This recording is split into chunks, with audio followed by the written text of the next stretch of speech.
Ndagushuje kandi ndakwifuriza kugira ibihe byiza gukurikira ukanumva ibiganiro bitegurwa na Inkubi Media.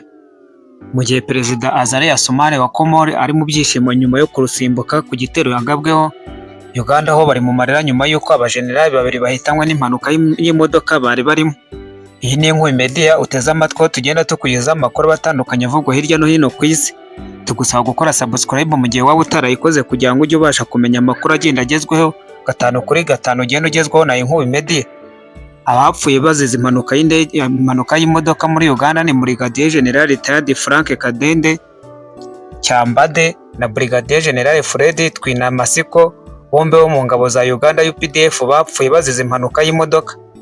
Muri Nyakanga umwaka ushize nibwo Brigadier General Kyambade n'abandi basirikare bakuru barimo General Kare Kayihura wigeze kuyobora polisi ya Uganda bari bashyizwe mu kiruhuko cy'izabukuru. Naho Brigadier General Fred bapfanye we yari akiri mu kazi, akaba yari umuyobozi ushinzwe amahugurwa mu ngabo za Uganda zirwanira ku butaka.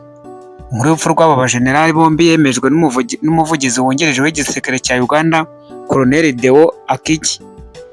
Uyu mu butumwa yanditse ku rubuga rwe rwa X yagaragaje ko kuba aba basirikare bombi bapfuye nyuma y'iminsi mike Uganda itakaje Sara Mateke wahoze ari umunyamabanga wa leta ushinzwe ingabo n'abazinyuzemo ari igihombo gikomeye kuri iki gihugu. Aho yagize ati ni gute twakwitega kumva iki gihombo mu gihe gito nk'iki ngiki?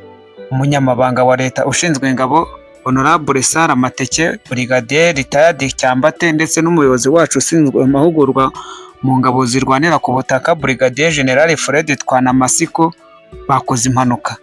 Bose bagiye gutyo. Imana ikomeze imiryango yabo, ni ibihe bigoye. Aya akaba ari amwe mu magambo yacishije ku rukuta rwe rwa X. Amakuru avuga ko bariya abajenerali bombi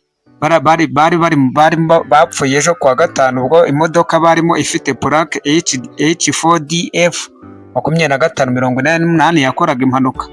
Impanuka yabereye ahitwa Rukaya mu muhanda uhuza imijyi ya Kampala na Masaka. Reka tukubwire ko kuri uyu muhanda ariho hari haciye igihe gito hakorewe impanuka n'imodoka n'undi yo mu bwoko bwa Jaguar yavaga Kampala yerekeza Kigali. Muri iyi mpanuka nabwo hakaba harapfiriye abantu basaga 8 harimo n'umunyarwanda umwe w'imyaka 28. Iyi ni Inkubi Media uteze amatwi aho tuba tugenda tukugezaho byinshi bitandukanye bivugwa hirya no hino ku isi. Mu gihe muri Uganda bari mu marira yo kubura ababo, Perezida wa Komori we ari mu byishimo nyuma yo kurusimbuka. Perezida Azali Assoumani w'ibirwa bya Komori yarusimbutse nyuma yo kugabwaho igitero cy'abitwaje ibyuma cyasize akomerekejwe. Ni amakuru yemejwe n'umuvugizi wa guverinoma y'iki gihugu kigizwe n'ibirwa biherereye mu nyanja y'Abahinde.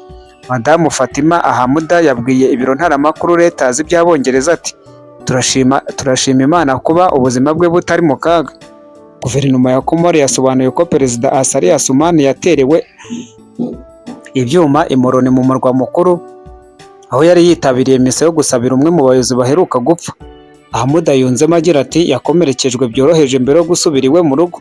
Kuri ubu bagabye igitero kuri Perezida Azali Assoumani bamaze gutabwa muri yombi nubwo icyatumye bagaba icyo gitero kitaramenyekana. Kugeza ubu kandi imyirondoro y'uwateye icyuma Perezida wa Komore ntabwo iratangazwa. Gusa amakuru menshi avuga ko byakozwe n'umusirikare ukiri muto. Ababonye Perezida Assoumani aterwa icyuma babwiye AFP ibiro ntaramakuru by'Abafaransa ko uwamuteye icyuma bari babanje kumubona mu cyumba wasezerwagaho bwa nyuma yararimo yambaye ikanzu. Bavuze ko bamubonye akomeretsa Perezida Azali Assoumani ikiganza mbere yo guhagarikwa n'umwe mu bari aho ngaho. Azali Assoumani yagiye ku butegetsi bwa mbere mu 1999 biciye muri coup d'etat ya gisirikare. Byongera kubugarukaho muri 2016 ubwo yatsindaga amatora ataravuzweho rumwe. Aya matora yavuzwemo ubujura bw'amajwi ndetse akurikirwa n'imyigaragambyo y'iminsi 2. Abatavuga rumwe n'ubutegetsi bwe bamushinja igitugu ndetse no kuba yaramunzwe na ruswa. Ibi birwa bya Komori akaba ari bimwe mu birwa biherereye mu nyanja y'Abahinde ariko bikaba bibarirwa ku mugabane wa Afurika. Ibi birwa bikaba byaragiye bibamo imyigaragambyo ndetse na za coup d'etat nyinshi. Kuko twabigutangarije mu biganiro byatambutse mu bihugu byagaragayemo coup d'etat nyinshi, igihugu cya Komori nacyo kizamo. Wakoze kubana na Inkubi Media, tuba tugenda tukugezaho byinshi bitandukanye biba bivuga hirya no hino ku isi.